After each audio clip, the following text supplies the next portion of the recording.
Hello and welcome to a new Q&A. This is a special Christmas Q&A. I'm not alone here. I have a special guest. It's Tim. Some of you might know him as HDI International Airport or Travel with Tim. And you have another account? Yeah, it's the plane spotting account, which is TD_plane spotting. Perfect. So now you know who is here.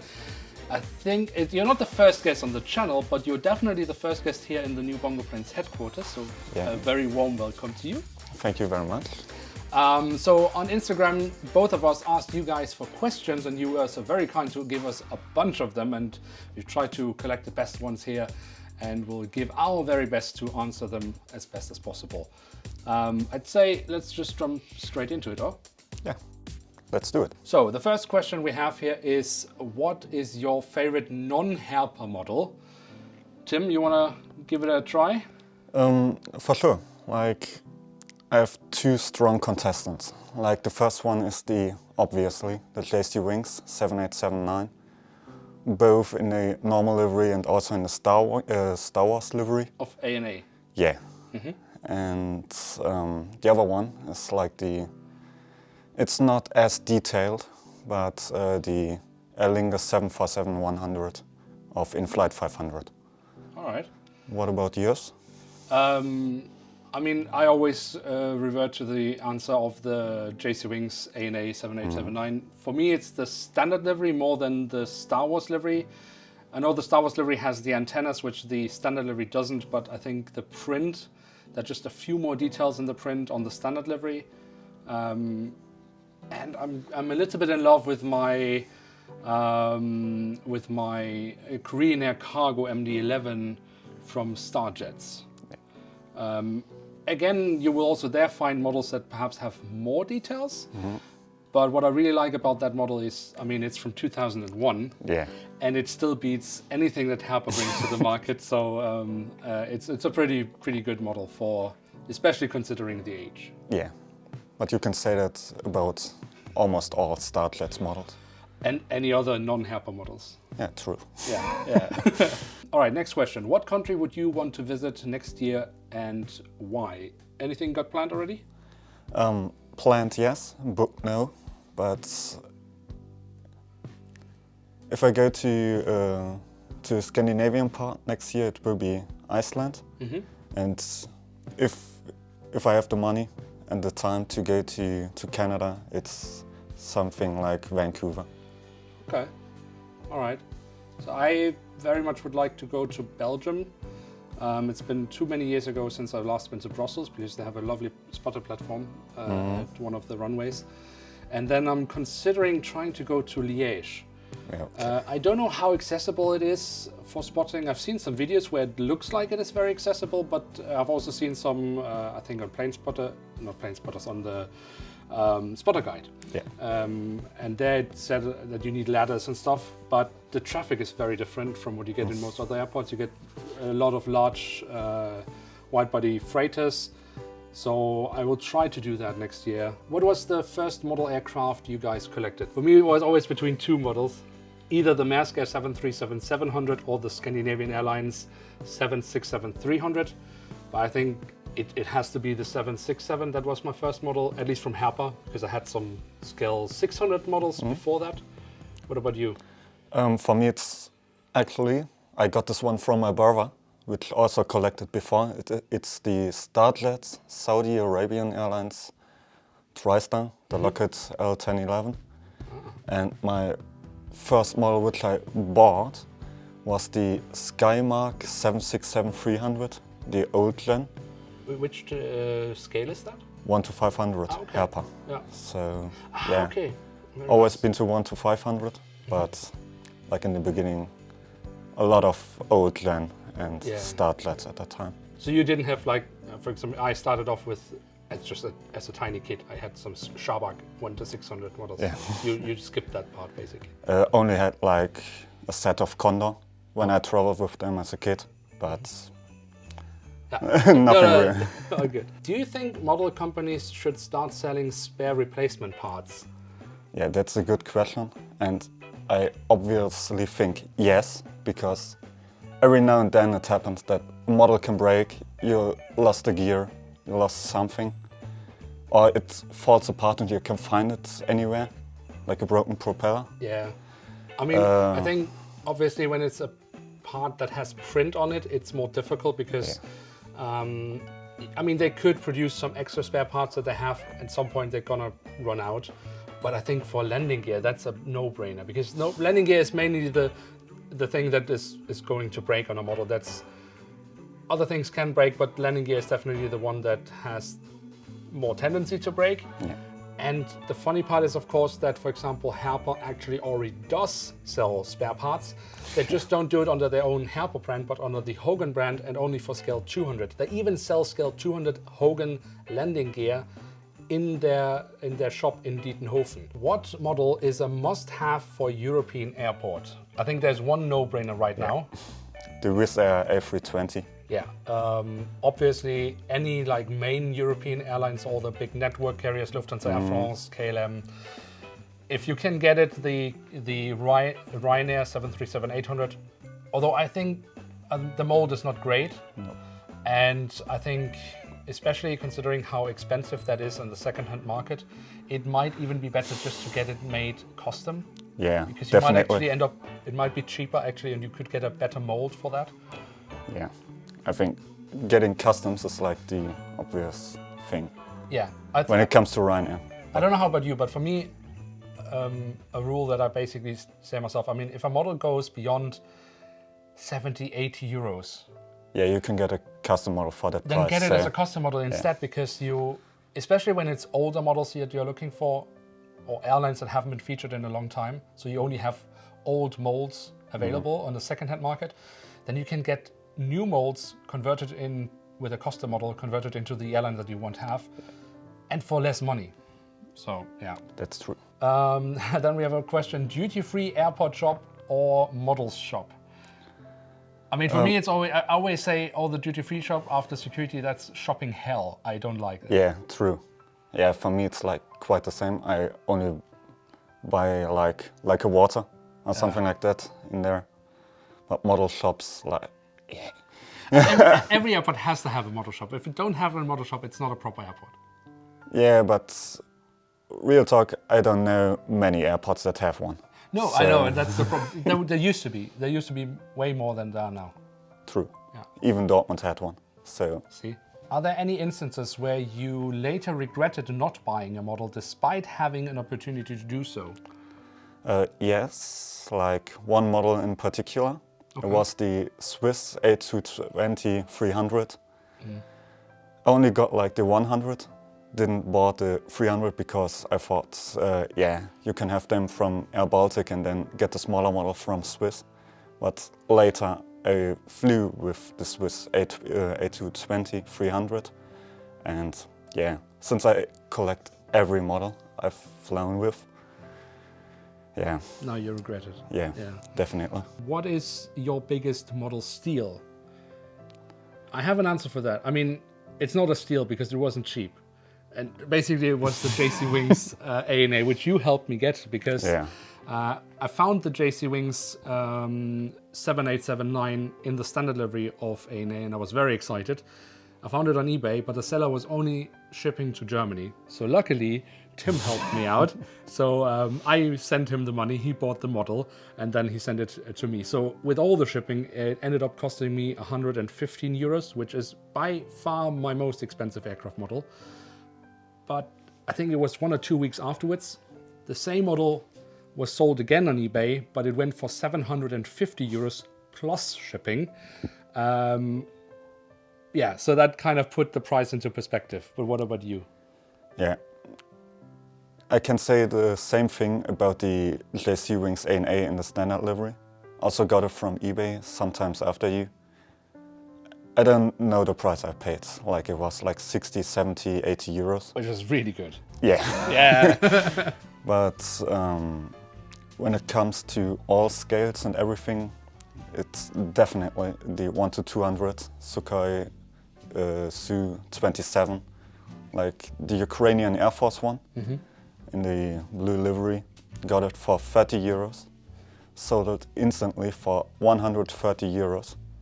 and also regretted that I put it for so low price, because like half a year later it was at around 1,000 euros. But luckily at the AMS I got the model back, so right now it's in my hold, and I don't know what I will do in the future with it. So you haven't decided yet if you want to keep it or sell it? Yeah, because it's also like such a rare model. Yeah. That I kind of want to keep it. How much did you have to pay for it at the collector's fair in Amsterdam? Also like 25-30 euros. So a real steal. Yeah, okay.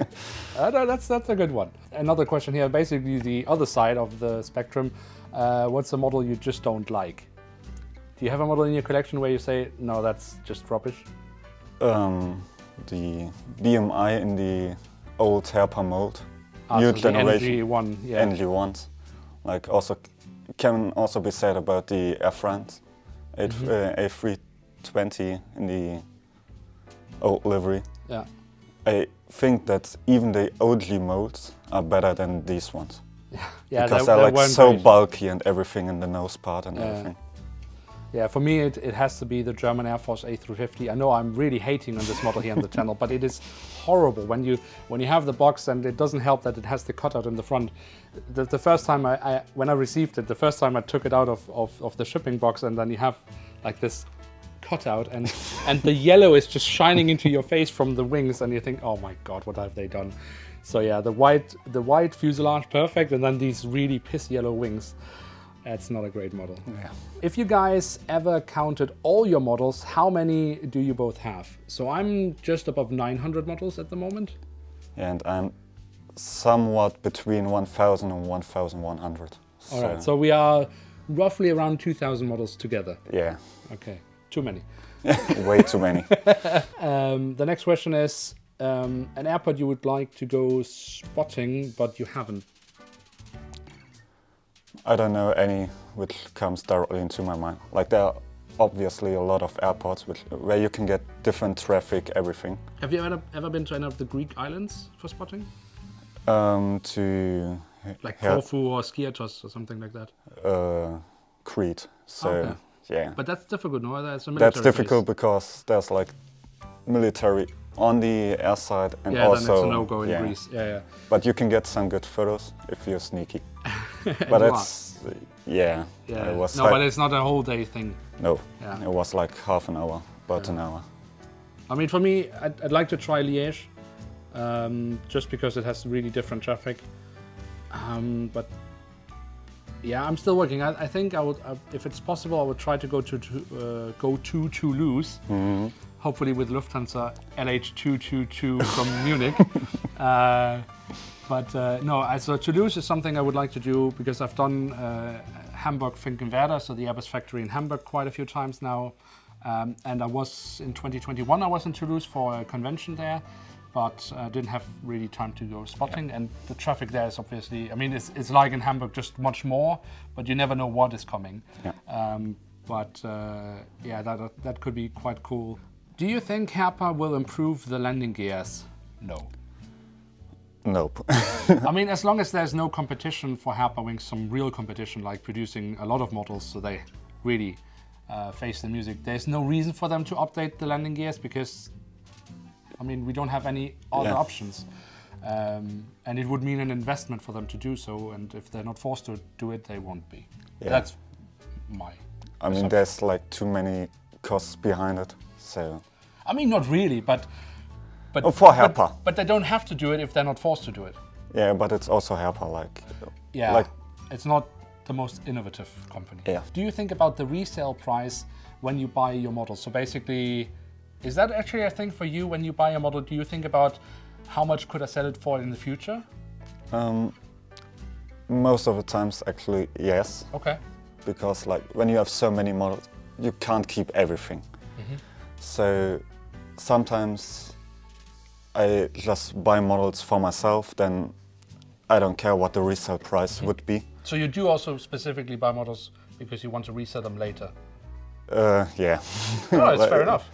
Yeah, because I mean for me, mainly because I'm in Denmark and then shipping costs would most of the time be more than people want to buy. That's why I've never really gone into the resale thing.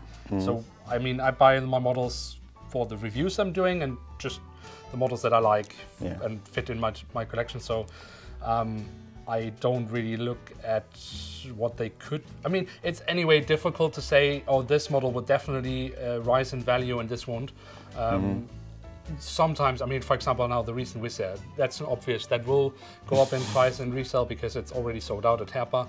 Yeah. But there can be other models there where you'll be surprised. Some of them, that nothing really happens to the price, and you can pick them up in a few months for maybe 10 euros less than the original retail price from Herpa Wings. And other models then just go up in price for no obvious reason. So I think, yeah, for me it's a difficult thing to really, if I had to do it, to pick the right models. Yeah.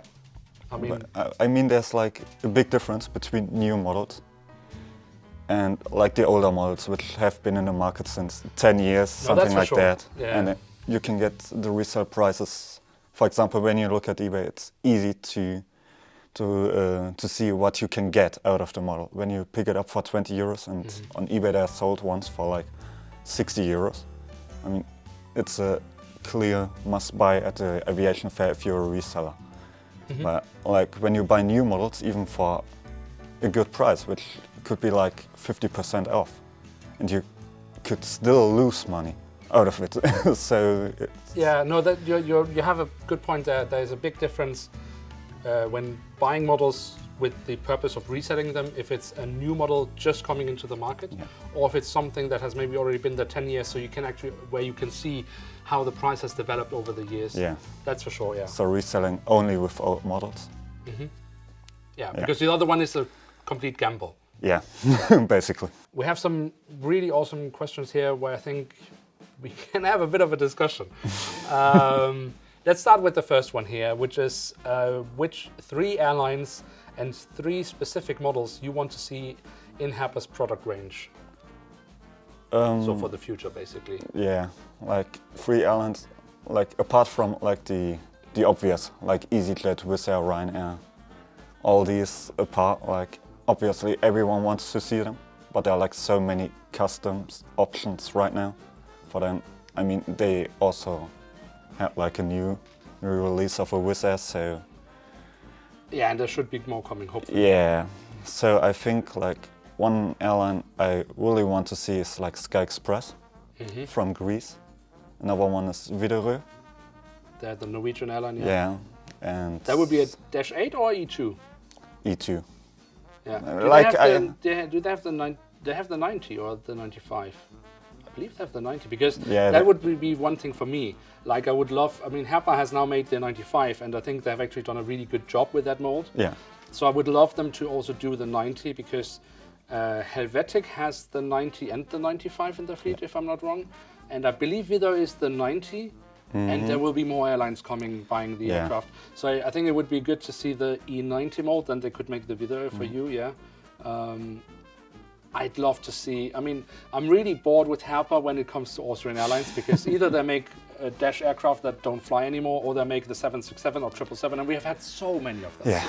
I want to have a narrow body, a current narrow body Austrian Airlines that does fly around. So an A320 or an A320 Neo, I would be happy. So an airline I would like in the future is basically Compass Air Cargo with their 737-800, but I would like a lot of cargo narrow bodies in the future. Yeah. So like there are like only 3 airlines which I like in the future. So there are so many options. They have the mold.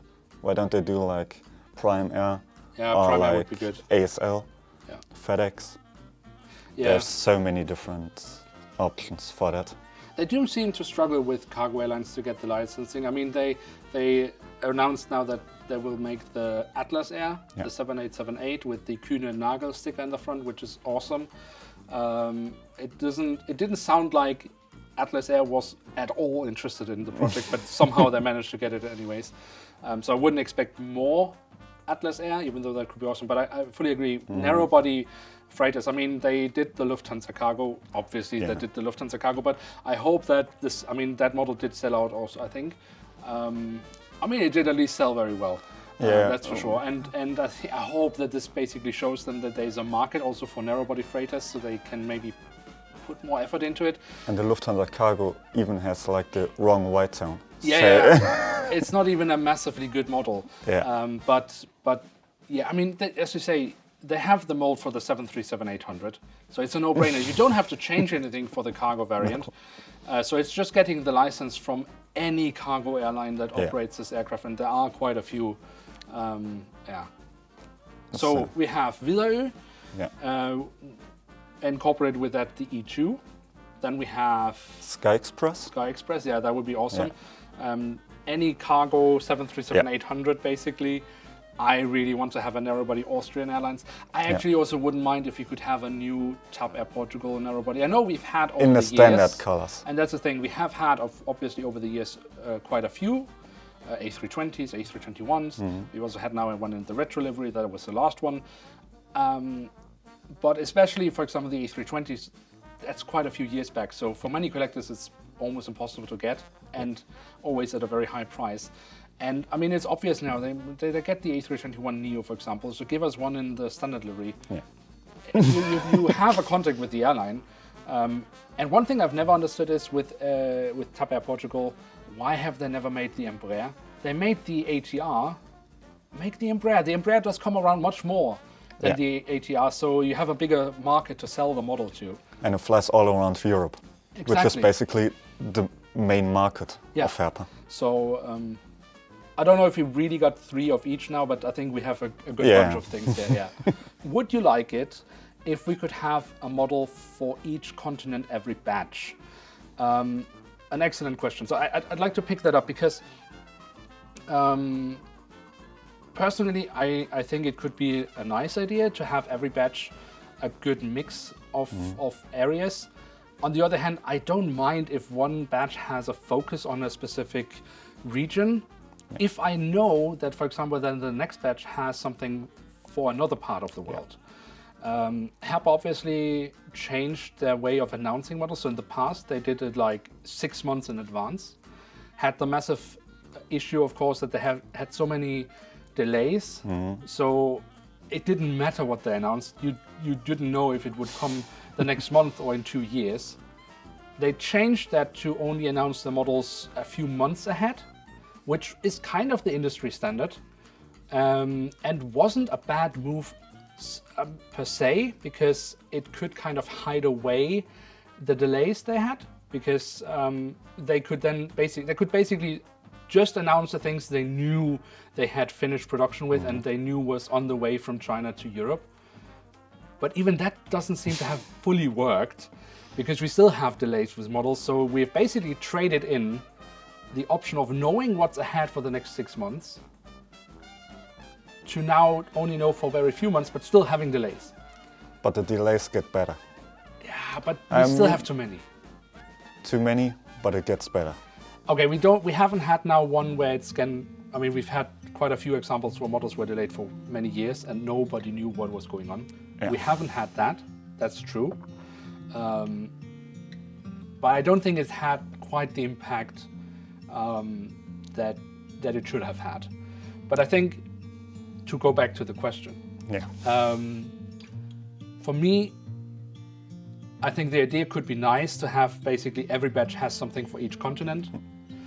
But I also wouldn't mind, again, as I said, if there's a focus on something, it's just a question of knowing that there's something coming for someone else afterwards.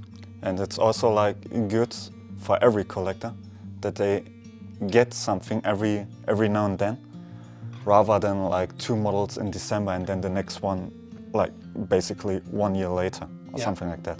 And also for the European collectors, sometimes the batches get so expensive because there are like so many models you want to have, because... Just take the last batch. So basically, because of delays in reality, the previous release batch was very small. There was, I think, 1 or none scale 500 in it.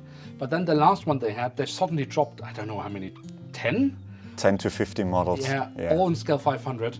And with some actual bangers like the Wizz Air. Exactly, and stuff that you really have been waiting for long. Wizz Air was in there. You had the Binter, that was something that many collectors have been waiting for. The DHL 777. Exactly, yeah. So, And yeah, that's a struggle because you don't know when it's coming, and then suddenly everything comes at once. So it's nice if it's in more reasonable drops across the year instead of everything at once, because then you risk you have the risk that you miss out on a model because you say, okay, now I've spent my budget for this month, I have to wait for next month, and then the model is gone. For example, one thing I always like to say, especially when you start a collection, when you start maybe a new area of collecting, it's like you need a critical mass before it makes sense. So for example, I think it was last year or 2 years ago, Herpa released the 737-700 of Aerolíneas Argentinas in the retro livery. Yeah. Actually a nice little model. I didn't buy it. And I didn't buy it because I had nothing I could put next to it. You know, there was this one model, and I had no clue if they would ever make anything else that would match this aircraft model. So I didn't bother to buy it, because if I have to wait 5 years to have like a reasonable batch of aircraft models that would fit around that, there's no point for me to start. I can totally understand you, because like when there aren't much models, or aren't many models, you can't get a diorama in this one. Yeah. So for example, if they're with this aircraft model in this batch, let's say they had 3 narrow bodies from South America that geographically, because South America is a huge area, but geographically worked around each other, I would have been more inclined to buy this model. But that way, there was just a guessing game if there would ever be anything. And honestly speaking, there hasn't really been. Now they've announced these models from Latin America, from Central America, which is great. Like we get the Copper Airlines, but you know, that's many years afterwards. And I'm not even sure, does Copper Airlines fly to Argentina? I'm not sure, but even if they do, like, does then this aircraft type work with the other? And again, then I'd rather not buy it. Yeah, and most of the time, especially like the Aerolíneas Argentina was a special livery. You get the Azul ATR 72, also in a special livery. Yeah. You get like many Azul Embraers before, also most of them in special liveries. Yeah, just give us a standard livery. I mean, okay, that's always a discussion. I talked a little bit with the product manager during the AMS, and I actually talked with him off camera, especially around the topic of liveries, with special liveries versus standard liveries.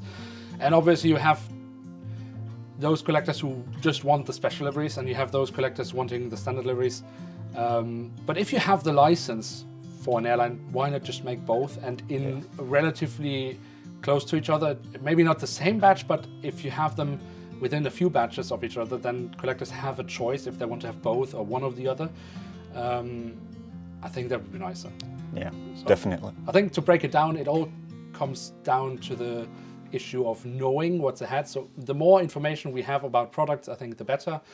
And then we maybe wouldn't have to revert to something like this of having every batch has to feature every geographical area, but it can be spread out a bit, but you know you won't be left out. Yeah. Oh, I like this one. You're given 5 minutes to grab any models you can from Herpa's model vault in Dietenhofen. What are you taking? So obviously some of the most sellable models there, like Ryanair, the old Aegean, like the Aegean A321neo for the club members. Yeah, and obviously some of the sample models, like the Lauda A320, which was shown like a few years back, but they have it in there. They have the museum there, and they have it actually in the museum. I've seen it there. Yeah, but it was never announced, never got any feedback from Ryanair. Well, they basically made this model to show them what they could do. Yeah, but and it almost happened. It's basically what happened there was that they were in contact with Lauda Motion. Yeah. And they made this to show them what they could do. And basically, just before it could have happened, Ryanair took over control of Lauda Motion, and then everything was shut down. I think 2 models I would definitely go for. There is a sample model, and I think there's only one, of a Dornier aircraft. So we all know the Dornier 328, the propeller and the jet version. But Dornier actually, before they stopped producing aircraft, they developed a new aircraft, a single aisle twin engine. And Herpa made a mold of that because they were planning on making models But then the project was stopped from Nonha, and I think they altogether stopped. I think they were sold to Fairchild and stuff like that. But they have this mold. They've shown it once in a live stream. I just because I'm curious, I would take that. And then I'm pretty sure they're OG models. The Nonha might even be OG. I'm not quite sure about that. But there were some other OG models, which obviously normally have a resale value of 0. Yeah. But in the OG days, they made 747s in special ANA liveries. And they sold them normally on the market. But there was one of them which they didn't sell, but they were only, they had a tombola basically on ANA flights. And that was the only way you could get this aircraft model, which meant all the models, they ended up to random people who had little to no use for aircraft models, which means the resale, I think these models, if you can even find it, go for like a couple of €1,000. If you can find it in like in good... in mint condition, which is also even because most of them ended up being destroyed. Yeah, because they were given to kids and everything. Yeah, and people that just had no use for it. Yeah. So, but they have at least one of them in their vault, and I would not because I think it's a spectacular aircraft model, but just because having an OG model that is a couple of €1,000 worth, I think is quite funny. Yeah. So I'd take those two. I would definitely take, and yeah, a few sample models from whatever. It's something you just forgot existed, I think. Yeah. And maybe some Maersk models. Yeah, but they only made the Maersk models in OG, which is a shame. I would love to. Maybe they have some samples of the Fokker 50. Yeah, that's an annoying one. I bought the Dash 6 in the Maersk livery in scale 200, and I think even in the review I said I only bought it because I really love this livery that's basically bringing back childhood memories, but the correct model for me would have been the Fokker 50, but I just didn't think Herpa would make it. What is announced in the next batch? Scale 200 Maersk Air Fokker 50. But yeah, so I don't know. I don't think I would get it because I don't want to blow even more money on it, but yeah. That was a bit annoying. Next question. If there was a game called Model Airplane Tycoon, would you join Herpa or inherit the assets of a competitor like Sky 500? For example, would you rather attempt to return glory to an established market leader that is sluggish and somewhat constrained, or try to grow a challenger with limited resources but high degree of flexibility and freedom? So, do you take Herpa? Do you take over Herpa and try to get them back to somewhat glory, or do you create a competitor with all the risks that takes to start a new company, but the total creative freedom because it's still a fresh new company? Yeah, it's like having a game based on difficulty. Yeah. Like staying with Herpa is like the easy choice. You can't get like that many things wrong. But it's difficult to change things in these constrained But you have these structures. resources and everything, and when you have a game tycoon, like you can obviously just choose another factory, but don't have the quality control. So it's basically if you are playing FIFA or EAFC, whatever it's called now, and you choose Bayern Munich, or you choose, I don't know, 1860 Munich in the 3rd division and make a road to glory. Yeah, it's obviously easier with Bayern Munich, so I think it's the same with this one. But which one would you choose? Like obviously the harder option, like maybe joining, for example, like Sky 500, or just like invent like a new company and then start from there. I can see the allure of starting your completely own company and starting from scratch.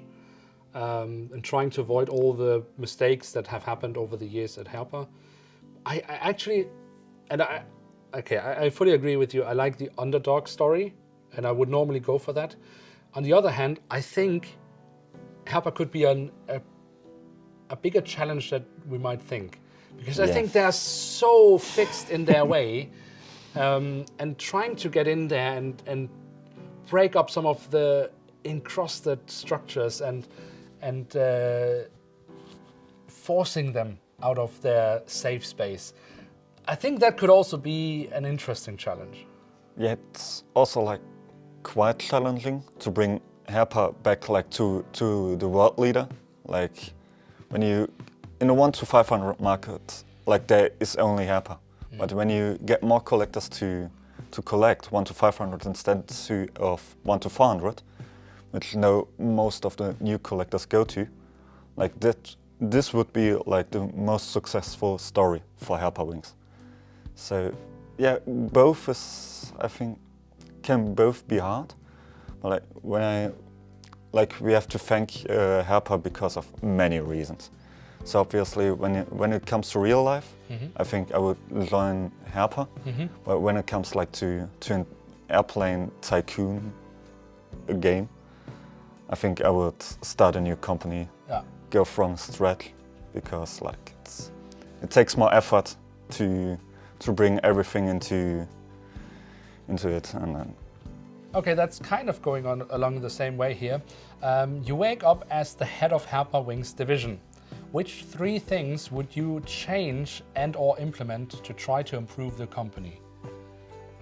So I think the first thing I would do is to hire more people into the licensing department. I don't know if they even have a licensing department, which is a problem.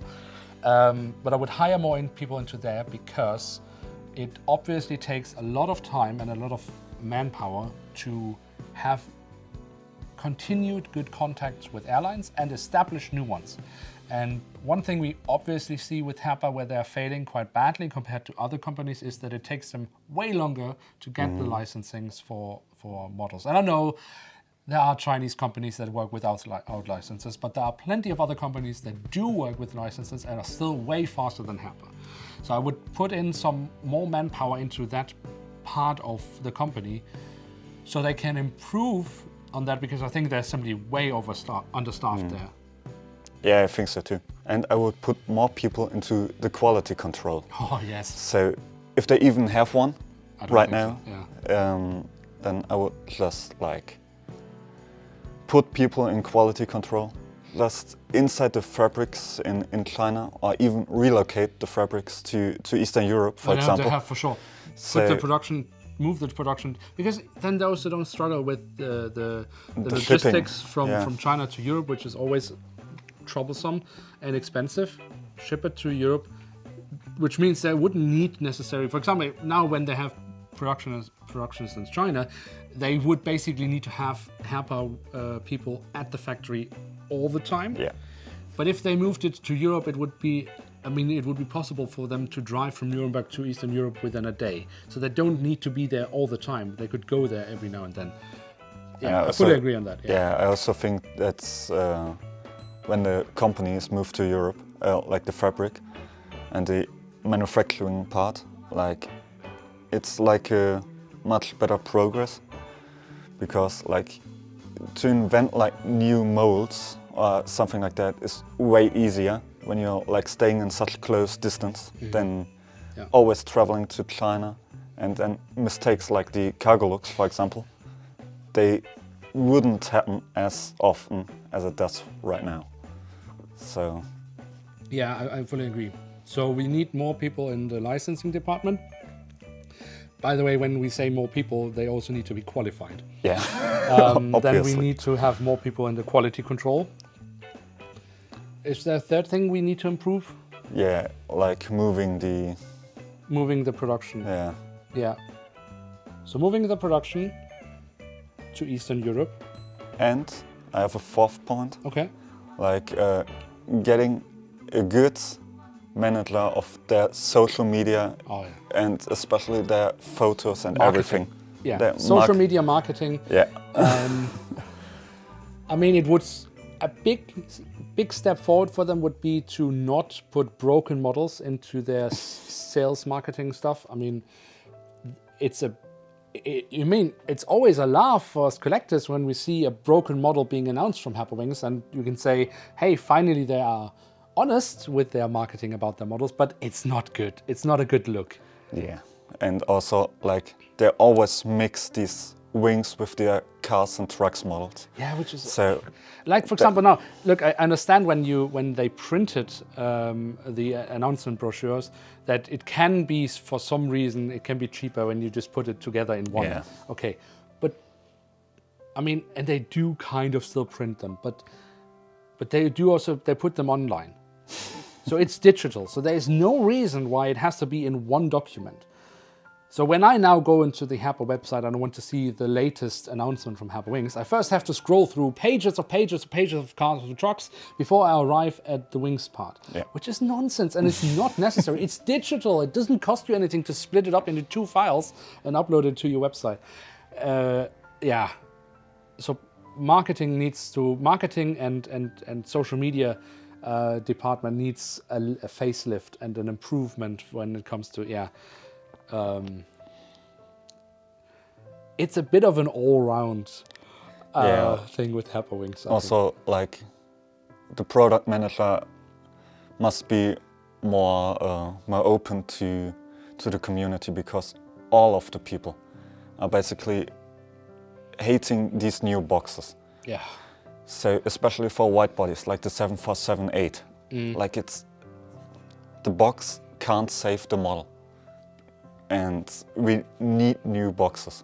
If it's a plain white box, I would be happy. It's better than what we have now. I mean, the one thing is that the way they're made now, I mean, they're so shoddily put together. I mean, half of them fall apart just looking at them. But I mean, and honestly, when they introduced the cutout in the front, I wasn't opposed to it. I mean, I didn't need a picture of it. It was okay, but the rest of the box was still solid. And so I could still store a model safely. Yeah. But now it's just, I mean, there's barely any protection left, and it's falling apart, and it's just a sorry state of a thing. And honestly speaking, it looks so cheap.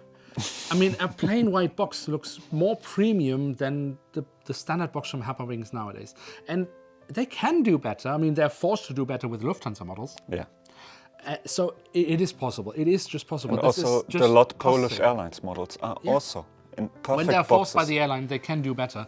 So there is, no matter what they tell you about these boxes, why they have done it, they have many good excuses. No, they don't have good excuses. They have many excuses why they do it. The only reason they do it is cost cutting. There's no other reason. But the funny part about this is, of course, you could do it differently without spending more money. It is possible. So yeah, change the boxes. They're terrible. Very briefly here, what 1 to 500 models did you get at the AMS? So I did get my 2 custom models from Shahab. That was the ASL and the Fly One, are they called? I think. Yeah. I did get a 737-800 Qantas, and I got a 777-300ER of Air New Zealand. Those were the scale 500 models, and then I had, I don't know what scale it is, maybe 100, a Fokker 100 of BMI, and a scale 200 CRJ 900 of Nordica with the SAS sticker. You got way too many to mention them all, but maybe a few highlights? Like, if I remember correctly, like the steel, obviously, and 1 to 200. The Sukhoi, the fighter jet. And then when it comes to 1 to 500, I think like the Cathay Pacific 747-300 in its special box. I mean, you can get the Lockheed Electra and the TriStar a lot of times, but the 747 is just rare. So this one, then the Nippon Air Cargo 747-200 from, I think it's Net Models. Yeah. So this one, and since they're over 100, I mean, I obviously... You got more than 100 models at the fair. Yeah. I mean, there are like 9 custom models from Shahab. Yeah, so, okay, yeah. So these are... Any highlight from him? The Kuwait A330-200. I mean, it's not a model a lot of people would get, but since it was my first wide body flight, that you flew with. Yeah, all my life, I had to get it. Like, as I said, I have to get all the models I flew with. So 7 models I got from him I flew with. Then I bought like the Austrian A320 Neo in the new livery.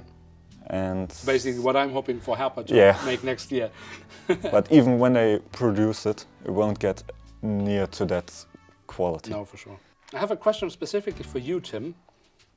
What do you want to do with your Wizz Air models? A Wizz Air base or maybe an investment? So basically, I got the Wizz Air twice, which is very unusual for me. Normally I only buy the models once. You got it quite a few more times. Yeah. So I bought it 10 times, Yeah. but only 6 are for myself. So 4 of them are for friends. Yeah. All right. So, and I already gave them, so I have 6 at home. Which is also quite a bit.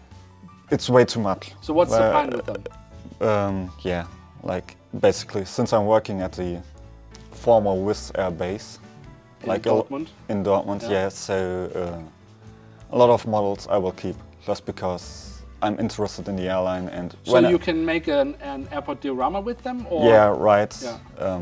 Maybe 1 or 2 get sold in the future when the prices get like as crazy as with the old livery. Yeah. But for now, I will just put them in my diorama. So yeah, no. And enjoy the view. Yeah. So then another question for you, because you do make custom models every now and then. You've made a few for me and for some other people out there. How many custom models have you done so far? When I put every custom model in, like all I've done for myself, even like the lower tier ones, should be way over 100, so 120, 130. A lot of EasyJet models.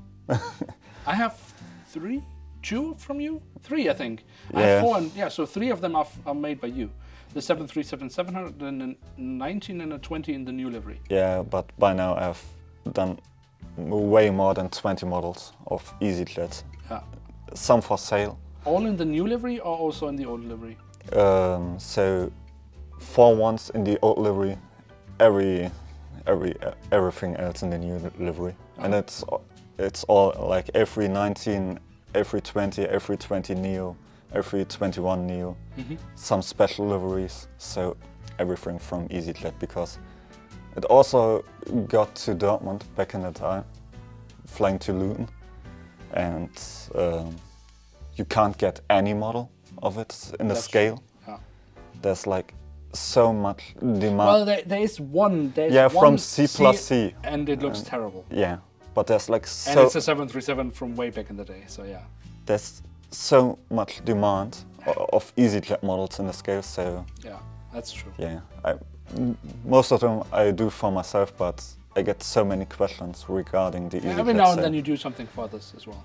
Yeah, but when I do customs, you know, like all guys have to wait for months and months and months. I mean, the good thing that I can say is that yes, it's not fast, but there's a reason for that, because when you work on the custom models, it's because you want to work on them. You have the motivation to work on them, which means they will turn out way better than if you had to force yourself to make them. So basically, have some patience with you, and you will get a nice model. Yeah.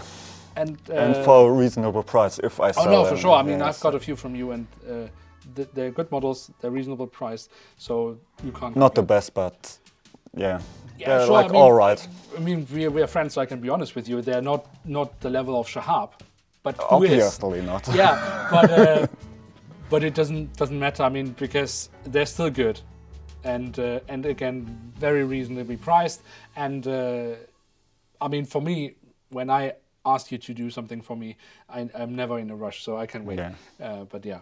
All right, so you've done quite a few. That's good. What are the best custom GSE models around you can recommend? Herpa are so rare. So I know, I mean, there's Rambo Wings, which is quite known. Yeah. I'm not sure he's still selling on eBay. I heard recently that he might not, but still has on Instagram. Yeah, I think he's just selling like the things he has at home, but not producing anything more. Yeah. But there are so many, don't get me wrong, there's so many no-name 3D printed actors at the moment producing GSE. When I say no-name, it's not because I disrespect them in any way. It's just because there are so many popping up at the moment. Some stay, some disappear very quickly, and so there are too many names to be mentioned here. But you know a good website to look? Yeah, like it's basically Shapeways, Yeah. where you can get like anything.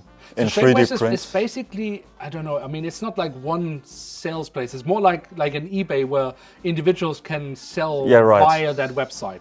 So Shapeways is a good place to look for 3D printed stuff especially. And Yeah, and you can get like basically all model airplanes and also a lot of GSE. true, yeah. It's not. We should not forget to mention the 3D printed models as well that you can get there, and then you can apply your own decals if you want to, or have someone else do it for you. So there's one I would like to mention specifically, and that's on Instagram. He's called 3D_1 to 500. He does.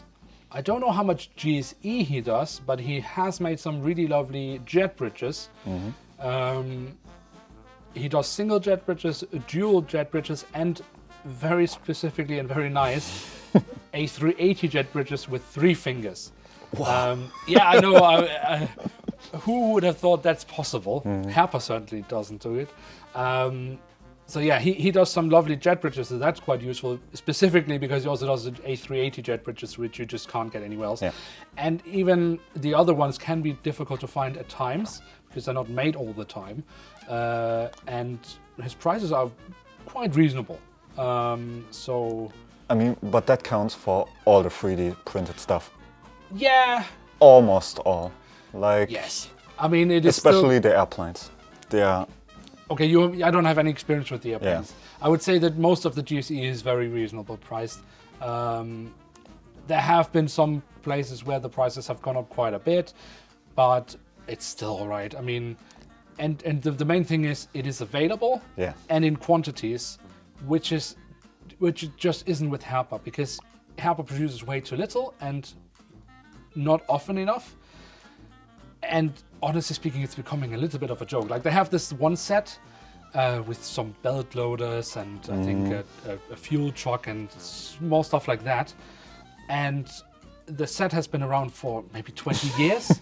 And when you look at like the first versions of it until today, it's the same stuff, but way less detailed, because they every now and then when they make a new batch, they remove printed details. yeah. But the price goes up. So you're paying more and more and more and get less and less and less, which is a joke. So the 3D stuff is a very good alternative, even when it's not painted and you have to paint it yourself. But for example, I bought from Rambo Wings some years ago some jet bridges, and they were unpainted. Well, I just took my Uni-Posca pen, painted them, and it's good enough. It works for the video, it works for pictures. I'm sure there are people that are more talented than me that could make it even better, but what I'm trying to say is, even if you are as useless as me, you can do something with it. So yeah, our final 2 off-topic questions for the Christmas Q&A. Baguette or Danish? For me, it's Baguette. Yeah? Because, I haven't eaten like Danish at all. No? But when I see the pictures, like, It looks Baguette good. is a classic. Danish looks good, but it more looks like a sweet. It is. But but a Baguette is like the... Savory option. Yeah. Okay, I just have to say, because in the world, all around the world, it's called Danish.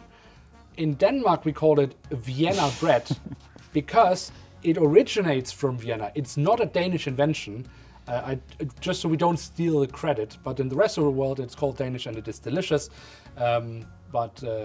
Savory days, I would go with you with the baguette, but the Danish is good. And then finally, pasta with pesto or tomato sauce. Do you have any strong opinions on that? Definitely pesto. Yeah? Yeah. I would say it very much depends on which type of pesto. Yeah, that's true. Like but a because- good pesto or a good tomato sauce. Like, there's also a big variety of tomato sauces. Yeah, that's true. So Yeah, when pesto. Let's from these pesto. 2 options. All right, so it comes directly here from the Bongo Planes headquarters, HDI International Airport, and Bongo Planes agree, pasta with pesto.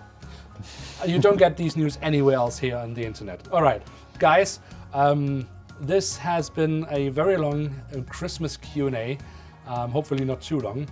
Yeah. Tim, thank you very much for being willing to join me here, being my very first guest in the new headquarters. I wish you a very happy and a Merry Christmas.